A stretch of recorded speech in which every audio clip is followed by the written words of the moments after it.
Hi, welcome to the COREnology live stream. We're happy to have you here today. We are actually running a little bit late today because we are delighted to have David York with us today. He is one of our founders, and we are always happy to have him around. He not only is a thought leader in the financial industry, he has written multiple books over the years. He's been on a TED Talk. He actually just finished writing a kid's book, and which we'll have him back to talk about this another day. How you doing, Dave? Awesome. Always enjoyed chatting with you. Yeah. I mean, it's funny, we're together a lot, but we never really chat. I So, know. We're always so busy. yeah, getting stuff done. That's what I Yeah. like. It's my Yeah. core value, responsibility. Yeah. So, Yeah. Um, today, I am excited to talk about a subject that I hear all the time. It's on the news all the time right now. It's interesting to me. We are seeing so many wealthy people say, I am cutting my kids off. I am not giving them money. I am not leaving them any kind of money. And um, it's just such an interesting topic. I thought I would bring you on. We could talk about this. Let me quote a few people. Yeah. Warren Buffett, he is leaving the bulk of his money to charity. That his kids are getting still a substantial amount of money, but his thought process is he doesn't want to give them most of it. Bill Gates, he said, I this quote, I definitely think leaving kids massive amounts of money is not a favor to them. Hmm. Sting, one of my favorite singers, and I've actually seen him in concert, oddly enough, said, I certainly don't want to leave his kids a trust fund that would be an albatross around their neck. They have to work. This is Hmm. this theme on and on. Jackie Chan, my favorite, says, even his is even a little bit more harsh. If he's capable, talking about his son, he can make his own money. If he's not, then he'll just be wasting my money. Hmm. Um, and Simon Cowell, he says I don't believe in passing on money from one generation to another, right? Like, see, you see it over and over and over. All of these wealthy people do not want to give their kids their money. And Gary Vee, I think, has been speaking about this a ton. And he says, if you want to create grit in your children, stop giving them money. Don't even give it to them, right? So this is a theme that we're seeing. You have been talking to high net worth people and coaching them on this subject for a long time. And I would love to hear why. Why do you think they're afraid to give their kids their money? Yeah. And it really is. There are certainly individual reasons, and each situation is unique. That's what makes us all the same, right? We all live these unique experiences. At the same time, there's a couple of common elements.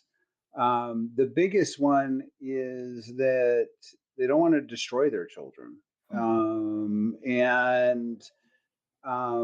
Wealth is power. In our first book in Trusted, we talk about wealth being like dynamite. And I think a lot of clients see it as that. Dynamite can be used to more safely mine natural resources, to build tunnels, and connect people together. And dynamite can be used for bombs and landmines and destruction. It's just power. That's the word dynamos is just Mm, power. And wealth certainly is impactful, and it's powerful in the sense of the impact that it makes. And so, just like I would be nervous handing an 8-year-old a stick of dynamite, I think clients are nervous about handing their 18 or 28 or 38 or even 48-year-old kids large amounts. And so I think that's first and foremost. mm, Second, I think people don't want to see their wealth squandered. And they've worked so hard for their wealth to earn it and create it and preserve it and protect it. And studies show average American inheritance is consumed in 18 months. Even among the wealthiest Americans, half life of inherited wealth is 8 years. So typically, transferred wealth is squandered, and a lot of clients just makes them sick at the thought of their wealth being wasted. Have you So seen this happen? Have you seen these stories of squandered wealth?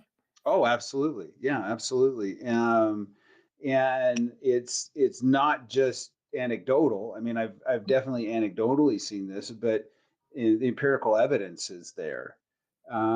We just cannot value something that comes without cost like something that comes with cost.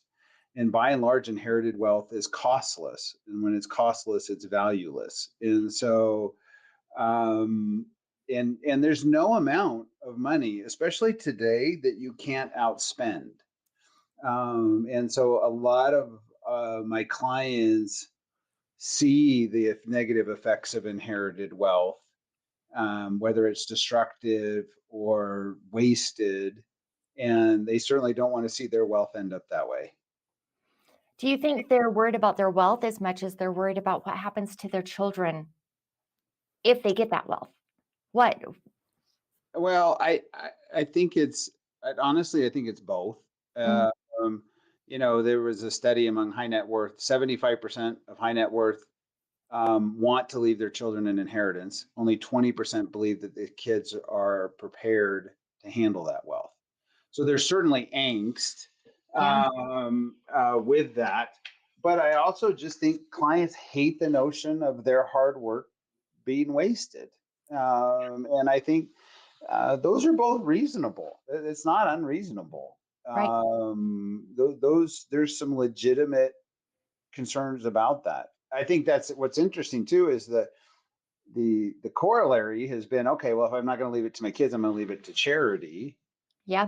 But you have some of those same concerns there. A lot of clients there's been a lot of high profile cases of charities that either aren't impactful or aren't efficient or effective or aren't what they even presented themselves as.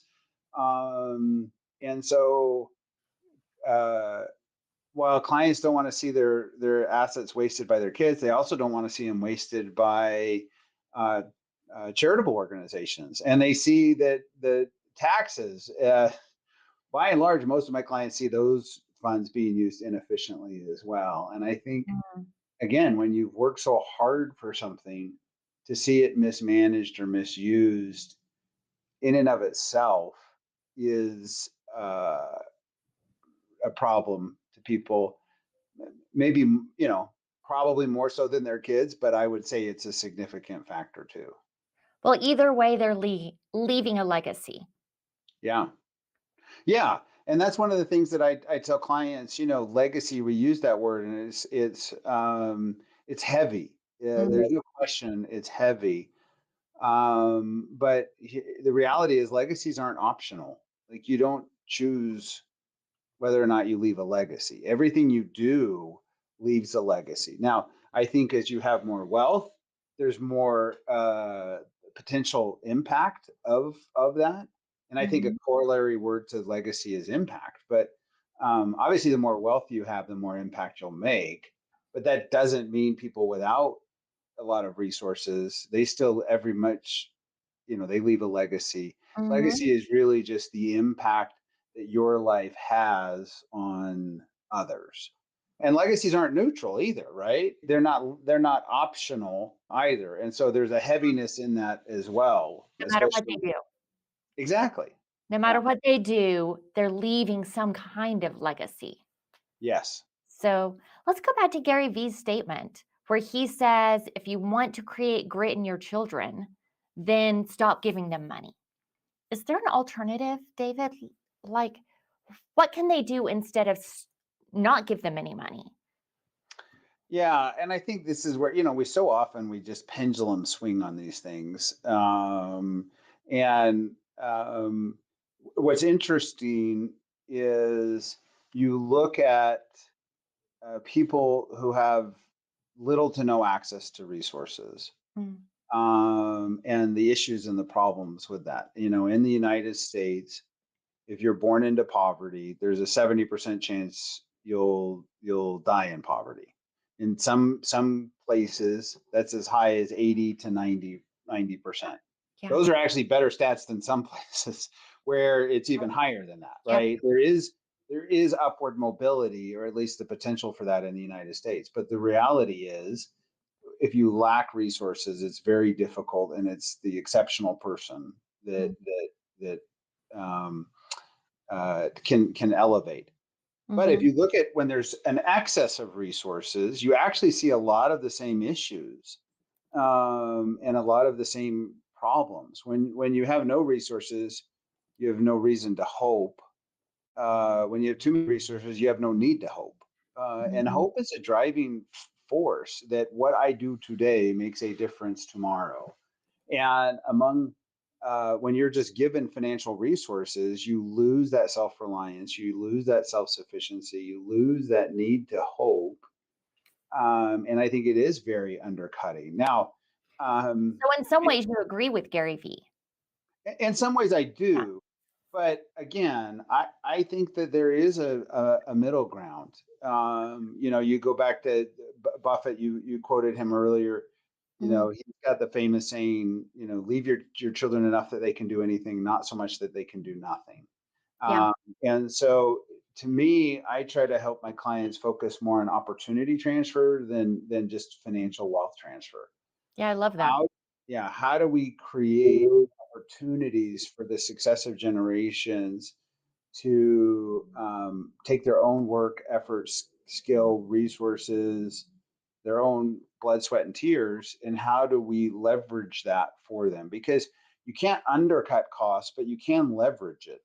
And so, where I might put an asterisk on what he's saying is, as long as there's a cost element, there are things that you can do to leverage that work and effort and have it still be positive.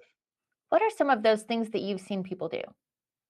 Yeah. So, as you know, the work we do every day with COREnology, we really try to help people start by understanding their core values.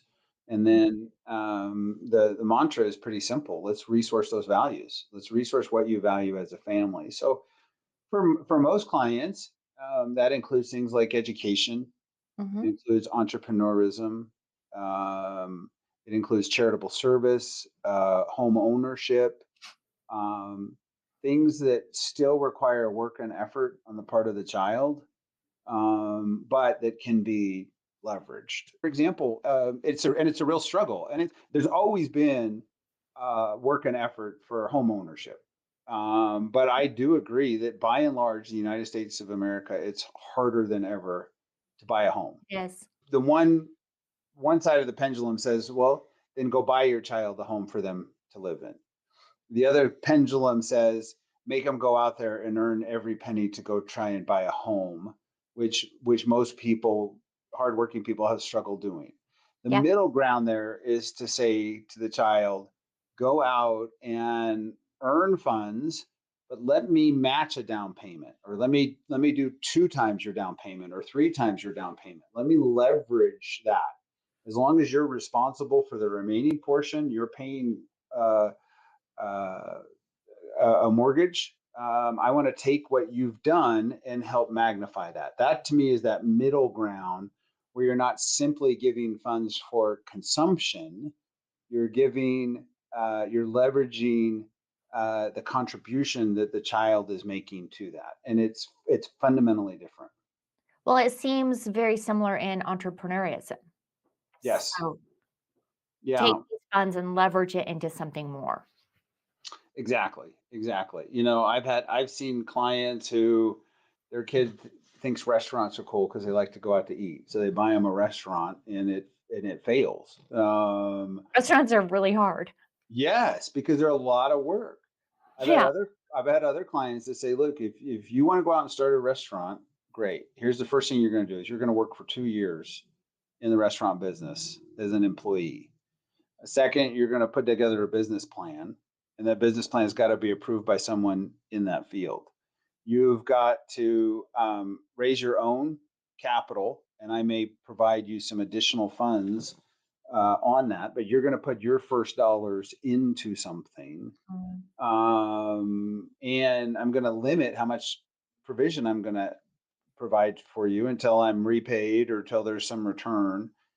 All of those things are really determining to what extent does the child really want to do this thing. And it's Right. not undercutting that cost, but it's giving them an opportunity. And so I think that's the biggest key is how do we not undercut the cost, Mm. because that's where the value is. Yeah, it's interesting that's similar to the Gary Vee story. He came from a family that had if I understand it right, had wine that they sold, and he came in as a teenage worker and worked really, really hard, and he helped his parents grow something big, and Hmm. he was entrepreneurial. So Yeah, he took the knowledge of his parents and helped make that into something different, yeah, yeah, which isn't absolutely. money, but it's knowledge. Exactly, exactly. And you can't replicate that. Mm, So you don't want to create impossible, expectations, but we generally tend to rise to the level of the expectations placed on us. And I think too often parents place too low of expectations on kids. And when we do that, we undercut the value of what we yeah. do. Yeah. I've heard you say before, the dream is to have a kid that is so self-sufficient and so reliable, they don't need your money, but they're also so self-sufficient and reliable that you wanna give them all your money, right? Like, Yeah. that's the hope. Yeah, my dream is clients actually get to what I call wealth transfer freedom, and that's exactly what you said. Is when children who are so self-reliant, self-sufficient, productive, mature, they don't need any of your wealth. Yep. At the same time, they're so intention directed, purposed that you'd be comfortable leaving them everything. Because honestly, that's the other side is that wealth can cause disproportionate destruction. It can also create disproportionate benefit to communities and to employees and their families, to provide goods and services and homes and places for people to live. And wealth can and it can help those who are less fortunate. Wealth can be such a good positive force. And really the best thing you can do is have intentioned people and then give them access to capital. And so you can't bypass uh, that. You can't shortcut the journey um, without affecting the treasure at the end. Yeah, I love that so much. One of the things I've also heard you say, and we actually include it in our report, is we talk about conversations to have with your children and um, asking them, like, what can you expect? Talk to me about that, those expectations you can set with your kids. Yeah. So, so often clients fall into this again, this black and white paradigm. And it's transparency or opaqueness. Mm, Transparency says I get out all my financials, I show the kids everything I'm worth. However good or bad your kids are at math, they're really good at division. They're really good at taking that number, dividing it by the number of siblings they have, and figuring out what they're going to inherit, right? A lot of clients don't like that. And so they go to opaqueness where they don't talk about their wealth at all. They don't talk about what they're worth or what they're going to leave. Instead, I recommend authenticity. mhm, Authenticity is about what are your hopes? What are your dreams? What are your fears? What are your worries? What's keeping you up at night? And having honest conversations with your kids. And part of that is explaining to them both rights and responsibilities. And the best way I think to do that is to answer three questions for your kids. What can I expect because I'm part of this family? What should I not expect simply because I'm part of this family? And what is expected of me being part of this family? When we only focus on the rights that a person has in a system, that's what creates entitlement. We talk about entitlement all the time. There's nothing wrong with entitlement. Entitlement just has to do with the rights that you have in a system. The problem is when you only have rights and you have no responsibilities. Right. Totally. Right. And so you equally need to explain, and that's why what I like about those questions is that it also helps you articulate what are the responsibilities. Yeah. You should not expect that if you run into financial difficulties, I'm going to bail you out. You should not expect that I'm setting up a plan that gives you funds for consumption. What you can expect is that if you work, I will help you uh, match and leverage that work. I expect that you can and will be self-sufficient and self-reliant. And honestly, it's an incredibly empowering message. So many clients are raised, or kids are raised in ambiguity because of this transparency, opaqueness model. So I think it's really ultimately respectful Mm. and empowering when you actually answer those questions for the kids. And I will tell you, the vast majority of the families I work with, the kids don't know the answers to those questions. Yeah, that's so interesting. Now, people that watch this know I talk about my son almost every week, and so That's because he's I awesome. he is awesome. I love him. And, I don't think I've ever told you this, but one day I took those 3 questions, I gave him homework, knowing me, I give him personal homework, and said, "Can you just answer these for me? Type up your answer and send it to me." And the most interesting thing I found, I was like, "Do you know the answers in our family?" Not one of them was financial from him. It was like, "I can expect you to love me. I can expect you to accept me." And I I think these questions holistically for a family are wonderful to not only be used within the context of your money, but within the context of your life because of that. Absolutely. Yeah. Absolutely. So It'd be like sitting down in a marriage and saying, "Okay, let's get married, Mhm. and so here's our budget. Here's what we're going to save for retirement. Here's how much we can spend on a car." That's a facet, but that's so Right. Yep, secondary. yep. Yeah, and that's the problem with estate planning is that it's so asset focused. I Yeah. agree. I don't think the answers to those three questions are primarily, certainly not exclusively financial. They're not Yeah. primarily. I think they do affect because obviously we live in a world, and so Right. finances are part of that. Yep. But I agree, the finances should be a reflection. I always say purpose should drive planning, planning should support purpose. So you need a system that includes the financial that advances the answers to those questions. But I totally agree with you. Yeah. This is primarily rights and responsibilities is far more. Yeah, I love how you're always talking about the rights and responsibilities. Like, that's the balance that we're working out here. And if you can figure out that balance, then maybe you don't feel like you have to, disinherit. exactly, exactly. And then it actually answers the questions for you on the finances, and it helps you get to that freedom as well. And then the other thing I tell clients is, look, let's be honest. In all likelihood, your children are probably not going to inherit until they're in their 40s, 50s, 60s. I've Hopefully. had, yeah, Hopefully. I've had clients who've inherited wealth in their 70s. And so we focus so much about this point that's going to occur so far distantly in the future. And obviously, you got to have a plan in case you turn left down the canyon when you're supposed to turn right. But in all reality, what I say is now that we understand these rights and responsibilities, now that we understand our core values and the goal is to help leverage, what can we do now?